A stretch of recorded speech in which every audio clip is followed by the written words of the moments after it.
Fever fans, you might want to take a deep breath, because what's happening behind the scenes in Indiana isn't just confusing. It's infuriating.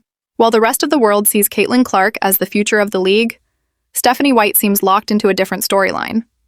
And guess who's at the center of it? Kelsey Mitchell. We're not talking about subtle preference here. This feels like a full-blown shift in identity. From a team built around a phenom to a system built to protect the status quo. And the numbers? They aren't exactly backing it up.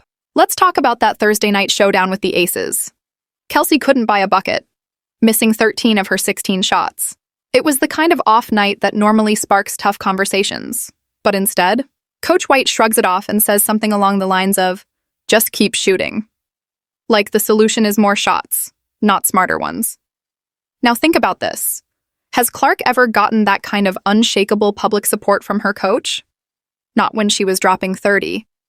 Not when she was packing arenas coast to coast. It's like the praise has an invisible filter. And Clark's name doesn't make it through. All right, here's where things start to get real messy. Remember when everyone was scratching their heads about why Kelsey Mitchell took so long to re-sign with Indiana during free agency? Turns out, it wasn't just about dollars. It was about dominance. This wasn't a contract negotiation. It was a power play.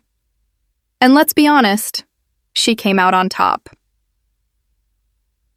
Fast forward to the present, and the vibe in Indy is crystal clear. Caitlin Clark steps into practice, and it's like she's the new kid trying to squeeze into a team photo that's already been framed. Meanwhile, Coach White is out here handing Mitchell the green light to fire from anywhere on the court, even if she's standing in the parking lot. Clark? She gets the classic follow the system pep talk, and we all know that's code for don't step on anyone's toes. Let's break down the numbers for a second. Before Clark hit the scene, the WNBA was growing, slow and steady, at around 40% per year. Respectable. But after Clark? The league exploded with 400% viewership growth in just one season. That's not momentum. That's a movement. She brought 5 years of progress in 5 months. And yet, she's still being treated like a background player because seniority? And what happened next? Exactly what you'd expect. Mitchell commits the foul with 9 seconds left, the lead slips away, and Indiana walks off the court with an ugly loss. Fans weren't just upset. They erupted. Social media blew up. It wasn't just a bad call. It was a moment that exposed the cracks in the whole system. Here's what stings the most. Caitlin Clark didn't arrive as a rookie trying to prove herself. She entered the league as a certified star. Forbes didn't rank her as one of the most powerful women in sports. They ranked her as one of the most powerful women in the world. Period. She's not just an athlete. She's a brand. She's outselling veterans, filling stadiums, and changing how people talk about women's basketball. But watch how she's treated. Stephanie White acts like Clark needs to climb some invisible ladder to earn her place. Meanwhile, Kelsey Mitchell throws up a brutal 8 for 24 night and the post-game message? Keep shooting. We believe in you. Now compare that to Clark. She pulls up from deep, the same shots that made her a college legend. And suddenly, it's called selfish. Suddenly, it's hero ball. To boost credibility and leadership, the Fever brought in veterans like Natasha Howard and Sydney Colson, both stamped with that golden championship experience label. But guess what? The team still hovered around the 500 mark like a stuck elevator.